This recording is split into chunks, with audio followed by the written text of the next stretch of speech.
கணவன் மனைவியும் மனைவி கணவனையும் கொலை பண்றதே வந்து ரொம்ப அடிக்கடி கேட்குற ஒரு விஷயமா ஆயிட்டு இருக்கு.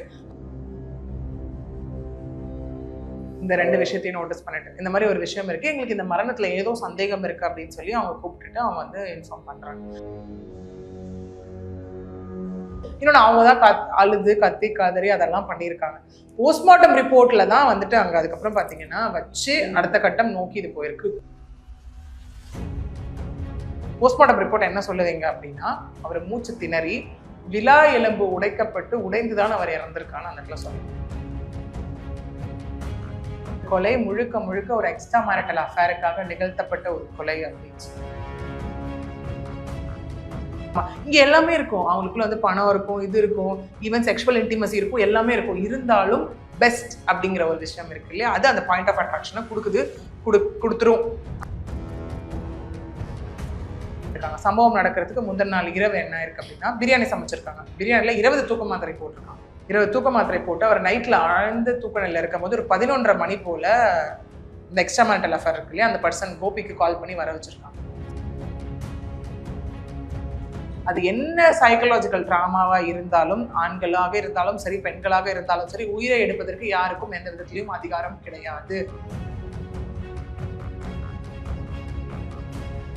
இதுல பாத்தீங்கன்னா கிரிமினல் கான்ஸ்பைரிங் ஆக்ட் இருக்குல்ல, ஒரு விஷயம் சாதிக்கணும், 2 பேரும் சேருவோம், கூட்டா சேர்ந்து ஒரு சதி திட்டம் தீட்டி இதை வந்து நம்ம எக்ஸிக்யூட் பண்ணுவோம் அப்படிங்கிற ஒரு விஷயம் இருக்கா இல்லையா? அந்த ஒரு நிமிஷம் கொலை பண்ணா இங்க எல்லாருமே நினைக்கிறது என்னன்னா, நான் இதான் பண்ணிட்டு நான் தப்பிச்சிருவேன், நான் தப்பிச்சிடலாம் அப்படின்னு தான் யோசிக்கிறாங்களே தவிர்த்து இதனால என்ன விளைவுகள் இருக்குன்னு யாராவது யோசிச்சா கண்டிப்பா இந்த மாதிரி தவறுகளை செய்ய மாட்டாங்க. அந்த இடத்துல ஒரு மனம் வருந்துதலும் மனம் திருந்துதலும் கண்டிப்பா நடக்கும்.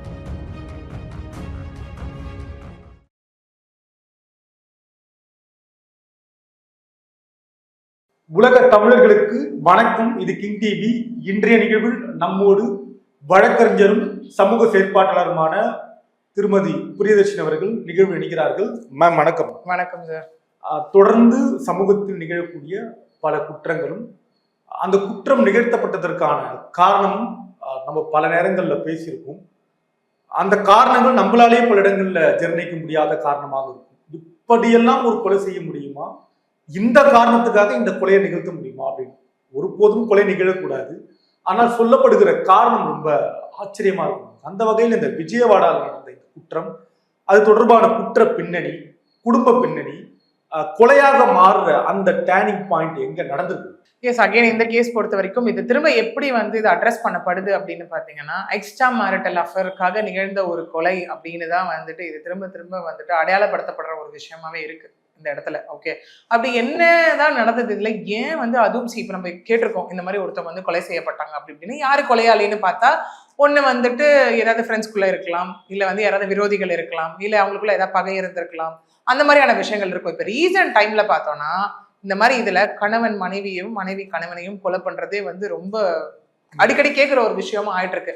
அதே மாதிரி இந்த கேஸ்லயும் ஆந்திர மாநிலத்துல இருக்கக்கூடிய சிலூர் அப்படிங்கிற பிளேஸை சார்ந்த ஒரு இடத்துலதான் வந்துட்டு இந்த சம்பவம் நடந்திருக்கு. ஆக்சுவலி என்னன்னு பாத்தீங்கன்னா, 18ஆம் தேதி அன்னைக்கு மார்னிங் இந்த ஒரு பெண்ணுடைய அலறல் சவுண்ட் வந்து மார்னிங் கேட்டிருக்கு. அரௌண்ட் ஒரு 4 o'clock சொல்லப்படுது. ஓகே, கேட்கும் போது நெய்பர்ஸ் எல்லாமே வந்து பாக்குறாங்க அந்த இடத்துல, பக்கத்து வீட்டுக்காரங்க என்ன ஏதேனும் ஒரே அலறல் சவுண்டா இருக்கு அப்படின்னு சொல்லி அவங்க பேர்ல வந்து லக்ஷ்மி மாதுரி அப்படின்னு சொல்லப்படுது. வந்து கேட்கும் போது அந்த இடத்துல வந்துட்டு என்ன சவுண்டு என்ன ஏது அப்படின்னு எல்லாரும் வந்து கேட்கும் போது நெய்பர்ஸ் எல்லாம் அவங்க அலறிக்கிட்ட அங்க உட்காந்துட்டு இருக்கும் போது அப்படியே அட் த சேம் டைம் பார்க்கும்போது அவருடைய கணவராகிய சிவநாகராஜு அவர் வந்து பெட்ல வந்து விழுந்திருந்திருக்காரு. அப்ப என்னன்னு கேட்கும்போது அவங்க சொல்லியிருக்காங்க, இல்ல இந்த மாதிரி நெஞ்சு மயக்க வருதுன்னு சொல்லிட்டு நெஞ்சு வலியில விழுந்து இறந்துட்டாரு அப்படின்னு. எல்லாருக்கும் என்ன இருக்கு அந்த இடத்துல, ஓகே ஹார்ட் அட்டாக் போல அவர் இறந்துட்டாரு அப்படிங்கிற மாதிரி ஒரு இதுக்கு வருவாங்க இல்லையா, ஃபைனல் ஒரு டிசிஷனுக்கு வருவாங்க இல்லையா, அந்த மாதிரி ஒரு விஷயத்துக்கு வந்துட்டு இம்மீடியட்டா என்ன இருக்கு அப்படின்னா எல்லாருக்கும் சொல்லி அனுப்புறது, ரிலேட்டிவ்ஸ் நெய்பர்ஸ் ஃப்ரெண்ட்ஸ் எல்லாருக்கும் சொல்லி அனுப்புறது. அதாவது இப்ப இவங்க வந்து பக்கத்து வீட்டுல இருக்கவங்களை வந்து உதவி கேட்கிறப்ப கணவன் இறந்துட்டார் அப்படின்ற தகவலை சொல்றப்ப யாருக்கும் எந்த விதமான சந்தேகமும் வரல. ஹார்ட் அட்டாக் அப்படிங்கிற ஒரு விஷயம் சொல்லும்போது எந்த சந்தேகமும் வரல. அவர் மயங்கி விழுந்து ஹார்ட் அட்டாக் ஓகே, எந்த வித சந்தேகம் எதுவுமே அங்க வந்ததாக முதல்ல எந்த வித நமக்கு ட்ரஸ்டட் சோர்ஸும் இந்த இடத்துல கிடையாது. ஓகே, அந்த மாதிரி இருக்கும்போது அதுக்கப்புறம் என்ன இருக்கு, அவங்க வந்து எல்லா இறுதி சடங்குக்கான வேலைகள் எல்லாமே நடந்துட்டு இருக்கு. அப்போதான் இதுல ட்விஸ்ட். இப்போ இது மட்டும் கண்டுபிடிக்காமல் இருந்திருந்தால் கண்டிப்பா இது ஒரு இயற்கை மரணமாகத்தான் இருந்திருக்கும். இந்த அளவுக்கு ரிப்போர்ட்டா இருக்கிறது நம்ம உட்காந்து பேசும் பொருளா மாறி இருக்காது. எக்ஸாக்ட்லி. நம்ம இந்த அளவுக்கு பேசிருக்க மாட்டோம். ஒரு அவேர்னஸாவும் நம்ம கொண்டு போய் சேர்த்திருக்க முடியாது கண்டிப்பா. ஓகே. அதுக்கப்புறம் வந்து பார்க்கும்போது 2 விஷயத்த நோட் பண்ணிருக்காங்க. காதுல ரத்தம் கசியறதையும் கழுத்துல நகைக்கீரல் இருக்கிறதையும் நோட்டீஸ் பண்ணிருக்காங்க. அதான் பலரும் கேக்குறாங்க, இப்ப இறந்துட்டாரு, இறந்த பிறகு அது மாதிரி ரத்தோட்டம் வருமாமா? இருக்கு இல்லையா? உங்களுக்கு நிறைய இதுலயும் நம்ம பார்த்திருக்கோம் இல்லையா? அந்த மாதிரி ஆக்சிடென்ட் கேசஸ்லயா இருக்கட்டும், மற்ற கேசஸ்லயா இருக்கட்டும், அந்த மாதிரி இருக்கும்போது அந்த காதுல இருந்து பிளட் வருது, அந்த இதெல்லாமே இருக்கு. ஓகே. அந்த மாதிரிதான் இங்கேயும் அந்த ரத்தம் கசிந்த ஒரு விஷயத்தையும் இதையும் வந்துட்டு அவங்க பார்த்திருக்காங்க. பார்த்த ஒரு ரீசன்னாலதான் என்ன இருக்கு அப்படின்னா, இவங்களுக்கு ஓகே என்ன இது நார்மல்ன்றாங்க, நகைக்கீரல்லாம் இருக்கு அப்படின்னும் போது இங்க என்ன ஆகுதுன்னு பாத்தீங்கன்னா, உறவினர்கள் நண்பர்கள் எல்லாருமே சேர்ந்து அங்க இருக்க வந்து டுகிராலா போலீஸ் ஸ்டேஷனுக்கு இன்ஃபார்ம் பண்றாங்க. நகைக்கீரலை பார்த்துட்டு இந்த 2 விஷயத்தையும் நோட்டீஸ் பண்ணிட்டு இந்த மாதிரி ஒரு விஷயம் இருக்கு, எங்களுக்கு இந்த மரணத்துல ஏதோ சந்தேகம் இருக்கு அப்படின்னு சொல்லி அவங்க கூப்பிட்டுட்டு அவங்க வந்து இன்ஃபார்ம் பண்றாங்க. இன்ஃபார்ம் பண்ண உடனே காவல்துறையினர் வராங்க. ஸ்பாட்டுக்கு வந்து காவல்துறையினர் என்ன பண்றாங்க அப்படின்னா, அந்த உடலை பிரேத பரிசோதனைக்கு அனுப்புறாங்க. அனுப்புற வரைக்கும் யாருக்கும் எந்த சந்தேகமும் வரல. யூஸ்வலா வந்துடும். அதுல நிறைய பேர் அதை தானே ஒரு ஊக்கா வச்சு தப்பிக்கணும்னு நினைப்பாங்க. ஹஸ்பண்ட் ஒய்ஃபையும், ஒய்ஃப் வந்து ஹஸ்பண்டையும் அப்படிலாம் கொலை பண்ண மாட்டாங்க. அப்படிலாம் வந்து இன்னொன்று அவங்க தான் அழுது கத்தி காதறி அதெல்லாம் பண்ணியிருக்காங்க. போஸ்ட்மார்ட்டம் ரிப்போர்ட்ல தான் வந்துட்டு அங்க அதுக்கப்புறம் பாத்தீங்கன்னா வச்சு அடுத்த கட்டம் நோக்கி இது போயிருக்கு. குறுக்கெடுக்க மன்னிக்கணும், இந்த உடல் பிரேத பரிசோதனை அப்படின்றது எந்த தரப்புல இருந்து கேட்கப்படணும், யாரெல்லாம் கேட்டா பண்ணலாம்? மனைவி கேட்கல இல்லையா, மத்தவங்க கேட்டா பண்ணலாமா? அங்க சஸ்பீஷியஸ் டெத்ன்ற ஒரு விஷயம் ஆயிடுச்சுல. அப்ப மனைவி வந்து இதை இது பண்ண முடியல, தடுத்தா ஏன் தடுக்கிறீங்க, எதுக்கு தடுக்கிறீங்கன்னு அங்கேயே ரிவீல் ஆயிடும்ல. அந்த கான்டெக்ஸ்ட்ல நம்ம யோசிக்கலாம்ல. எக்ஸாக்ட்லி. அமைதியா இருந்த ஒரு விஷயம் தான் அந்த இடத்துல. இப்ப நமக்கு சந்தேகம் இருக்கு, நம்ம நண்பர் அப்படின்னா நம்ம கூட கேட்கலாம் இல்லையா? வந்திருக்கோம் இந்த மாதிரி நீங்க மந்தத்துல இதை நோட்டீஸ் பண்ணவங்க, எங்களுக்கு இது வேணும்னு போலீஸ் கம்ப்ளைண்ட் ஆயிட்டாலே அதுக்கப்புறம் அது போலீஸ் வசம் ஒப்படைக்கப்படும் தானே. ஓகே. அப்ப போலீஸ் என்ன பண்ணுவாங்க, இல்லங்க சஸ்பிஷியஸ் டெத்னு சொல்றாங்க, எங்களுக்கு வெளியே விசிபிளா இந்த 2 விஷயம் எங்களால நோட்டீஸ் பண்றோம், அப்ப எங்களுக்கு தெரியணும் இது என்ன மரணம்னு. போஸ்ட்மார்ட்டம்ல என்ன வரப்போகுது, இயற்கை மரணமா இயற்கைக்கு மாறான மரணமான்னு தெரிய போகுது, நேச்சுரல் டெத் ஒரு அன்நேச்சுரல் டெத் தான் தெரிய போகுது. ஓகே அப்படின்னு சொல்லிட்டு அவங்க போலீஸ் கையை அவங்க ஒன்ஸ் வந்துட்டு அவங்க கண்ட்ரோல் தான் இல்லையா, எடுத்து அவங்க அனுப்புறாங்க. போஸ்ட்மார்ட்டம் ரிப்போர்ட்ல தான் அடுத்தது ஒன்னொன்னா ரிவீல் ஆகுது. அந்த இடத்துல போஸ்ட்மார்ட்டம் ரிப்போர்ட் என்ன சொல்லுதுங்க அப்படின்னா, அவர் மூச்சு திணறி விலா எலும்பு உடைக்கப்பட்டு உடைந்துதான் அவர் இறந்திருக்கான்னு அந்த இடத்துல சொல்லுவோம். ஓகே. இந்த இதுதான் அதுக்கப்புறம் வந்து ட்விஸ்ட். போலீஸ் உடனே இமீடியட்டா என்ன பண்ணுவாங்க, கணவன் இறந்துட்டா மனைவி கிட்டையும், மனைவி இறந்துட்டா கணவன் கிட்டையும், அடுத்துதான் விசாரணை வளையம் வந்து நெய்பர்ஸ், ரிலேட்டிவ்ஸ் அப்படி எல்லாமே போகும் இல்லையா. அப்புறம் சிசிடிவி, அப்புறம் அங்க இருக்க சர்கம்ஸ்டான்ஷியல் எவிடன்ஸ், இதெல்லாம் அடுத்தடுத்த கட்டம் நோக்கி போகக்கூடியது. இங்க மனைவி கிட்ட வந்து போலீஸ் கேட்கறாங்க. கேட்கும் போதுதான் அந்த இடத்துல அப்புறம் உண்மை எல்லாமே தெரிய வருது. இந்த கொலை முழுக்க ஒரு எக்ஸ்ட்ரா மேரிட்டல் அஃபேருக்காக நிகழ்த்தப்பட்ட ஒரு கொலை அப்படின்னு சொல்லி முழுக்க திட்டமிட்டு நிகழ்த்தப்பட்ட. எக்ஸாக்ட்லி. அதுதான் விஷயம். ஒரு பிளான் நடந்திருக்கு. அதெல்லாம் நடந்து இன்னைக்கு நிறைவேற்றிட்டாங்க. ஆமா. இங்க 2026 தேர்ந்தெடுத்திருக்காங்க அதுக்காக. இதுல என்ன அப்படின்னு பாத்தீங்கன்னா, அவர் வந்து சிவநாகராஜ் இருக்காருல்ல, அவர் வந்து ஒரு வெங்காய வியாபாரின்னு சொல்லப்படுது. இந்த இடத்துல அவர் வந்து ஹைதராபாத்ல வெங்காய வியாபாரம் பண்றதாகவும், இந்த லக்ஷ்மி மாதுரி இருக்காங்க அவருடைய மனைவி, அவங்க வந்து விஜயவாடால இருக்கக்கூடிய ஒரு தியேட்டர்ல டிக்கெட் கவுண்டர்ல வந்து ஒர்க் பண்ணதாகவும் சொல்லப்படுது. சினிமா மேல பெரிய காதல். சினிமா பார்க்க வந்தவர் மீது ஏற்பட்ட அது எப்படி சொல்லுமா, எக்ஸ்ட்ரா மேரிட்டல் அஃபேர், ஒரு கள்ளக்காதல்னு சொல்லலாம். அது நம்ம லீகல் டேர்ம்ல அப்படி டிஃபைன் பண்ணக்கூடாது. ஒரு எக்ஸ்ட்ரா மேரிட்டல் திருமணத்தை தாண்டிய ஒரு உறவு. பல பேருக்கு டிக்கெட் கொடுத்திருக்காங்க, இவர் ஒருத்தர் மட்டும் டிக்கெட் கரெக்டா வாங்கியிருக்காரு. சோ என்ன ஆகுதுன்னா, டிக்கெட் வாங்கிட்டு அப்புறம் இவங்களுக்குள்ள பேச்சுவார்த்தை ஏற்பட்டிருக்கு. பேச்சுவார்த்தை என்ன ஆகுதுன்னா, ஒரு கட்டத்துக்கு மேல வந்து நெருக்கம் ஏற்படுது. ஓகே. இவங்க என்ன பண்றாங்கன்னா, தன்னுடைய கணவர் வந்து வெங்காயம் வியாபாரம் செய்வதை ரொம்ப அவமானமா நினைக்கிறாங்க. இவங்க என்ன பண்றாங்கன்னா, தன்னுடைய கணவரை கொண்டு போய் அவர் ஒரு டிராவல்ஸ் வைத்திருந்ததாவும், டிராவல்ஸ்ல ஒர்க் பண்றதாவும் சொல்லப்படுது. கோபி அதான் படம்பாக்கம் வந்தவர். அவருக்கு வேலை செய்யறாரா இல்ல டிராவல்ஸ் வச்சிருக்காரான்றது நம்ம கரெக்டா எக்ஸாக்டா தெரியல. சொல்லப்படுது அங்க கொண்டு போய் ஒரு வேலைக்கு ஜாயின் பண்ணி விட்டுருக்காங்க. ஜாயின் பண்ணி விட்ட உடனே அது கொஞ்ச நாள் அவர் போய் ஜாயின் பண்ண கொஞ்ச நாள் அவருக்கு வந்து இவங்களோட ரிலேஷன்ஷிப் பத்தி தெரிய வருது.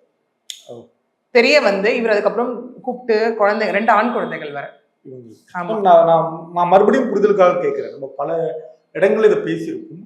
திருமணம் ஆகியிருக்கு, கிட்டத்தட்ட ஒரு 7 ஆண்டு காலம் வாழ்ந்திருக்காங்க, 2 மகன்கள் இருக்காங்க. குடும்ப சூழ்நிலைக்காக தான் அவங்களும் வேலைக்கு போறாங்க. பொருளாதார தன்னிறைவு பெற்ற குடும்பமும் கிடையாது இல்லையா. ஆமா. இவ்வளவு இருந்தும் கூட இன்னொருத்தர் மேல வரக்கூடிய இந்த காதல் அப்படின்றது அது என்ன உளவியலா அப்படி நிகழ்த்தப்படுது? இப்போ நீங்க நம்ம சைக்கலாஜிக்கலாவே பார்த்தோம் அப்படின்னு வச்சுக்கோங்களேன், 2 விஷயம் இருக்கு. ஓகே. ஒன்னு வந்துட்டு பாயிண்ட் ஆஃப் அட்ராக்ஷன். ஓகே. அதுதான் இங்க வந்து முக்கியமான ரெண்டு விஷயத்தினால நிகழலாம், அது நிகழுது. ஆக்சுவலி என்னன்னா, ஒண்ணு ஒரு லைஃப் ரொம்ப சூப்பரா போயிட்டு கேட்பாங்கல்ல, என்ன குறைச்சல் இந்த லைஃப், பணம் இருக்கு, இது இருக்கு, அழகா இருக்காங்க, என்ன குறைச்சல்னு கேட்பாங்கல்ல. இருந்தும் பத்தாத மைண்ட் செட், ஒரு ஃபேண்டசி வேர்ல்டோட மைண்ட் செட் இதை விட பெஸ்ட் அப்படின்னு ஒரு பாயிண்ட் ஆஃப் அட்ராக்ஷன் வரும்போது நல்லா போயிட்டு இருக்க லைஃப், இங்கே லவ் மேரேஜாக தான் இருக்கும் கண்டிப்பா. நல்லா போயிட்டு இருக்க ஒரு லைஃபையும் பிரச்சனை பண்ணி டிவோர்ஸ் வரைக்கும் கொண்டு போயிட்டு அந்த லைஃப்குள்ள போயிடுவான். இது ஒண்ணு. விருப்பப்பட்டவரோட வாழ்க்கை. ஆமா, இங்க எல்லாமே இருக்கும். அவங்களுக்குள்ள வந்து பணம் இருக்கும், இது இருக்கும், ஈவன் செக்ஷுவல் இன்டிமசி இருக்கும், எல்லாமே இருக்கும். இருந்தாலும் பெஸ்ட் அப்படிங்கிற ஒரு விஷயம் இருக்கு இல்லையா, அது அந்த பாயிண்ட் ஆஃப் அட்ராக்ஷனை கொடுத்துரும். அந்த கூட கோபிக்கு கூட இவங்க திருமணம் ஆனவருக்கு தெரியும் இல்லையா, எல்லாமே அது மிகப்பெரிய குற்றம் இல்லையா? எக்ஸாக்ட்லி, அதுதான் இங்க விஷயமே. ஓகே, திருமணமானவங்களை வந்து இட் அமௌண்ட்ஸ் டு அடல்ட்ரி இல்ல அகைன் இருக்கக்கூடியது. அது ஒண்ணு. ஓகே, ரெண்டாவது ரீசன் என்னவா இருக்குன்னா, போதுமான அளவுக்கு அவங்களுக்கு அட்டென்ஷன் கிடைக்கலன்னு அவங்க ஃபீல் பண்ணும்போது வேற ஒரு உறவை தேடி போகிறது. நீங்க அட்டென்ஷன்ன்றது எப்படி தன்னை கவனிக்கணும் அப்படின்னா, இப்போ எப்படி எடுத்துக்கோங்களா, அட்டென்ஷனா ரெண்டு விதமா சொல்லலாம். ஒன்னு பிசிக்கல் அட்டென்ஷன், இன்னொன்று வந்து எமோஷனல் ஒரு அட்டென்ஷன் நம்ம சொல்லலாம். ஓகே, இப்போ பிசிக்கல் அட்டென்ஷன்னா எஸ் அவங்களுக்குள்ள இருக்கக்கூடிய செக்ஷுவல் இன்டிமசி, அது வந்து நிறைய இன்னைக்கு நடக்குது. நம்ம வந்து நிறைய பேர் சொல்றது he or she is not good at bed, அதனால எங்களுக்கு டிவோர்ஸ் வேணும்னு கேட்கிற கதைகளும் இருக்கு. ஏன் வீட்டுக்காக மாடா உழைப்பா இருக்கணும், ஏன் உங்களுக்கு தான் குழந்தை பிறந்துருச்சு, அப்படி குழந்தை பிறந்தாலும் இதுவும் லைஃப்க்கு சாப்பாடு தூக்க மாதிரி இதுவும் லைஃப்க்கு தேவைதானே அப்படின்னு கேட்கக்கூடிய சூழ்நிலைகளும் இருக்கு அந்த இடத்துல. இன்னும் சில பேர் என்னன்னா இருக்கும் அந்த பிசிக்கல் இன்டிமசி, அவங்களுக்குள்ள செக்ஷுவல் இன்டிமசிலாம் இருக்கும். பட் அவங்க எப்படி டிஃபைன் பண்ணுவாங்கன்னா, எப்பயாவது தேவைனா மட்டும் இருக்காரு, வராரு போறாரு. ஆனா என்னன்னா, எனக்கு அந்த எமோஷனல் கனெக்டே வர மாட்டேங்குது. பாசமா உட்காந்து பக்கத்துல பாக்குறது, அரவணைக்கிறது, அதெல்லாம் எதுவுமே இல்லை அப்படிங்கிற மாதிரியான விஷயங்கள். இங்க சில பெண்கள் இந்த மாதிரி காஸ்க்காக வந்துட்டு டிவோர்ஸ் போறதும் இருக்கு. என்னன்னா, டு பி ஃப்ராங்க், அந்த இடத்துல வந்து அந்த ஆண் வந்து குறைபாடு உள்ள ஆணாக இருந்தாலும் எனக்கு அது முக்கியம் கிடையாது. இப்ப நிறைய பேர் கேட்கலாம், இது என்ன கதையா இருக்கே அப்படின்னு. அந்த மாதிரி இருக்கக்கூடிய பெண்களும் இந்த இடத்துல இருக்காங்க. நம்ம சமூகத்துல அப்படி நம்ம கடந்து வந்திருக்கும் இல்லையா, இதெல்லாம் இப்பதான் நிகழுது. எக்ஸாக்ட்லி, அந்த மாதிரியும் இருக்கு. அந்த இடத்துல அந்த பெண் என்ன எக்ஸ்டென்ட்டுக்கு டிவோர்ஸ் வந்த கேசஸ்லாம் இருக்குன்னா, சரிங்க பிசிக்கலா தான் ஒன்றும் பிரச்சனை இல்லை, நாங்கள் வந்து குழந்தைய தத்தெடுத்துக்கலாம்னு நாங்கள் முடிவு பண்ணிட்டோம், இல்ல ஏதோ ஒரு ட்ரீட்மெண்ட் போய் குழந்தை நாங்கள் முடிவு பண்ணிட்டோம். ஆனா எனக்கு அந்த எமோஷனலா கூட அவர் கொடுக்க மாட்டேன்றாரு, அந்த பேம்பர் பண்ண மாட்டேங்கிறாரு. அப்ப எதுவுமே இல்லாத ஜடம் கூட நான் என்னத்துக்கு லைஃப் லீட் பண்ணணும்? அப்படியும் இருக்கு. ஓகே, அந்த மாதிரியான விஷயம். சில பேர் அதே மாதிரி ரிவர்ஸ், எனக்கு நல்லா சூப்பரா பாத்துக்கிறாரு, அப்படியே கைக்குள்ள வச்சு தாங்குறாரு, ஆனா எங்களுக்குள்ள பிசிக்கல் எல்லாம் எனக்கு டிவோர்ஸ் வேணும். ஓகே, இந்த மாதிரியான வைஸ் அன்பா பேசுறாரு, கேக்குறதெல்லாம் எல்லாமே பட் பெட்ல வந்து 0 0. எக்ஸாக்ட்லி. சோ வைஸ் வர்சா அந்த மாதிரியும் இருக்கு. ஓகே, இந்த இடத்துல அது எந்த ரீசன் எதனால அப்படிங்கிறது நமக்கு தெரியாது. பட் இதனால ஒரு உயிர் எடுக்கிறதுக்கு அதிகாரம் இருக்கான்னு கேட்டா கண்டிப்பா கிடையாது. இதுல கூட ஆபாச படம் பார்த்ததா எக்ஸாக்ட்லி. இன்னைக்கு வந்து அது ஆபாச படம் பார்த்துட்டு அதுல இருக்கிறத வந்து நம்மளால நடைமுறையில படுத்தி பார்க்கணும் அப்படின்ற காரணமா இருக்க வாய்ப்பு இருக்கு. ஆனா அந்த இடத்துல நடந்து ஆக்சுவலி இது நீங்க கேட்கும் போது ஒண்ணு இருக்கு, அந்த மாதிரியும் நிறைய விமன் வந்து பாவம் கதறி இருக்காங்க, வராங்க. செக்ஸ் மூவிஸ் பார்த்துக்கிட்டே என்ன அந்த மாதிரி பண்ண சொல்றாரு, அதுல வர மாதிரி எல்லாம் பண்ண சொல்றாரு, செக்ஸ் மூவிஸ் என்ன பார்க்க சொல்லி டார்ச்சர் பண்றாரு, ஒரே செக்ஸ் டார்ச்சரா இருக்கு, செக்ஷுவல் வயலன்ஸா இருக்குன்னு சொல்லி அடி உதைகள் வாங்கி டு அன் எக்ஸ்ட்ரீம். நம்ம எப்படி சொல்லணும்னா, அவங்க பிரைவேட் ஆர்கன்ஸ்ல சிகரெட்டால சூடு வைக்கிறது, அதெல்லாம் இன்னும் நிகழ்ந்துட்டு தான் இருக்கு. ஆக்சுவலி இன்னும் நிகழ்ந்துட்டு தான் இருக்கு அதெல்லாமே. ஓகே, அந்த மாதிரியான விஷயங்கள் எல்லாமே வந்து என்ன பண்றாங்க அப்படிங்கிற மாதிரி. சில இடத்துல வந்து என்ன ஆகும், ஆண்கள் என்ன சொல்லுவாங்கன்னா, இல்ல அவங்களுக்கு வந்து என்ன சாட்டிஸ்ஃபை பண்ணாலும் பத்த மாட்டேங்குது, அவங்களுக்கு அந்த ஒரு ரஷ்ல இருக்காங்க அவங்க அப்படின்னு வந்து சொல்லக்கூடிய ஆண்களும் இருக்காங்க. இது வந்து இந்த பக்கமும் இருக்கு, பட் ரேஷியோ வேணா மாறுபடலாம் ஆக்சுவலி. ஓகே, ஏன்னா இங்கேயும் இங்க அதுதான், அது என்ன ரீசன் அப்படிங்கிறது நமக்கு மேபி அடுத்த கட்டம் தான் ரியாலிட்டியான ரீசன் நமக்கு தெரிய வரும். இங்க வந்து பார்த்தோம் அப்படின்னா, அந்த ரிலேஷன்ஷிப் தெரிய வந்ததுக்கு அப்புறம் அவர் வந்து கண்டிச்சிருக்காரு, இல்ல கடுமையா கண்டிச்சிருக்காரு. அதனால அவங்க ஊருக்கு போனதாகவும் சொல்லப்படுது, போயிட்டு திரும்ப போன்லயும் ரிலேஷன்ஷிப் கன்டினியூ ஆனதாகவும் சொல்லப்படுது அந்த இடத்துல. ஓகே, கன்டினியூ ஆயிட்டு திரும்ப என்ன இருக்கு அப்படின்னா, சரி இவர் இருந்தா வந்து சரிப்பட்டு வராது, நம்ம 2 பேருக்கும் இடைஞ்சலா இருக்காரு சேர்றதுக்குன்னு சொல்லிதான் ஒரு விஷயம் இவங்க முடிவு பண்ணிருக்காங்க. சம்பவம் நடக்கிறதுக்கு முந்தின நாள் இரவு என்ன இருக்கு அப்படின்னா, பிரியாணி சமைச்சிருக்காங்க. பிரியாணில 20 தூக்க மாத்திரை போட்டிருக்காங்க. 20 தூக்க மாத்திரை போட்டு அவர் நைட்ல ஆழ்ந்த தூக்க நிலையில இருக்கும் போது ஒரு 11:30 மணி போல இந்த எக்ஸ்ட்ரா மேரிட்டல் அஃபேர் இருக்கு இல்லையா, அந்த பர்சன் கோபிக்கு கால் பண்ணி வர வச்சிருக்காங்க.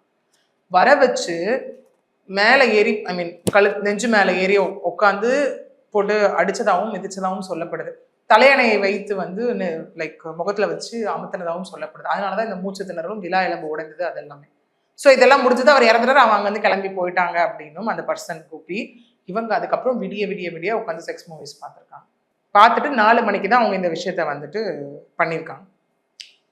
நான் புரிதலுக்காக கேட்குறேன், கொலை நடந்துடுச்சு, அவர் புறப்பட்டு போயிட்டாரு, விடிய காலையில தெரிவிக்கிறாங்க தகவலை. அந்த விடிய அந்த ஆபாச படம் பார்த்ததுன்னு இருக்கு இல்லையா, இதையே இதுல பதிவு பண்ணணும், எதற்காக அப்படி நிகழ்ந்திருக்கும்னு நினைக்கிறீங்க? ஆபாச படம் அது ஒருத்தரோட நம்ம அதான் சொல்லலாம், அவங்களோட ரஷ் எந்த மாதிரி இருக்கு அப்படிங்கிறத வைத்துதான். அவங்க எந்த விஷயத்துல டிஸாட்டிஸ்ஃபைடா இருந்தாங்கன்னு நமக்கு தெரியாது. எந்த அப்படியும் சொல்லலாம். ஏன்னா டிஸாட்டிஸ்ஃபைடா இருக்குன்னா இதே விஷயம் ஓகேங்க, நான் ஒரு எக்ஸ்ட்ரா மேரிட்டல் அஃபேர் போறேன், எனக்கு வந்து இவர்கிட்ட எந்த விதமான விஷயம், நீங்க டிவோர்ஸ் வாங்கிட்டு போயிருக்கலாம், போலாம் இல்லையா? தாராளமா போயிருக்கலாமே. டிவோர்ஸ் வாங்கிட்டு போயிருக்கலாம். அந்த குழந்தைய உங்களால வளர்க்க முடியல, ஹஸ்பண்ட் கொடுத்துருங்க, அவரு வளர்த்துருப்பாரு. இல்லை அப்பா அம்மா இருந்தா அப்பா அம்மா கொடுங்க, ரிலேட்டிவ்ஸ் யாராவதுன்னா பெரிய மனசோட வளர்த்துட்டு போயிருப்பாங்களே. உங்களுக்கு யாரை வேணுமோ நீங்க கல்யாணம் பண்ணிட்டு ஜாலியா உங்க லைஃப் பார்த்துட்டு போயிருக்கலாம்ல. பட் இந்த ஒரு உயிரை எடுக்க வேண்டும். அது என்ன சைக்கலாஜிக்கல் ட்ராமாவா இருந்தாலும், ஆண்களாக இருந்தாலும் சரி, பெண்களாக இருந்தாலும் சரி, உயிரை எடுப்பதற்கு யாருக்கும் எந்த விதத்திலையும் அதிகாரம் கிடையாது. அதுதான் வந்து மொராலிட்டி கூட சட்டம் சொல்வதும் அதுதான் ஆக்சுவலி. ஓகே, இங்கேயும் அதுதான் நிகழ்ந்திருக்கு. இதுல பாத்தீங்கன்னா அவங்கள அரெஸ்ட் பண்ணிட்டாங்க, அந்த கோபி தலைமறைவு. ஓகே, ஏன்னா இதுல பாத்தீங்கன்னா கிரிமினல் கான்ஸ்பைரிங் ஆக்ட் இருக்குல்ல. ஒரு விஷயம் சாதிக்கணும், 2 பேரும் சேருவோம், கூட்டா சேர்ந்து ஒரு சதி திட்டம் தீட்டி இதை வந்து நம்ம எக்ஸிக்யூட் பண்ணுவோம் அப்படிங்கிற ஒரு விஷயம் இருக்கா இல்லையா? கோபி கொலைக்கு பயன்படுத்தப்பட்டார்னு புரிஞ்சுக்கலாமா, இல்ல திட்டமிடுதலே மாஸ்டர் பிளான் இவங்கதான் புரிஞ்சுக்கலாம்?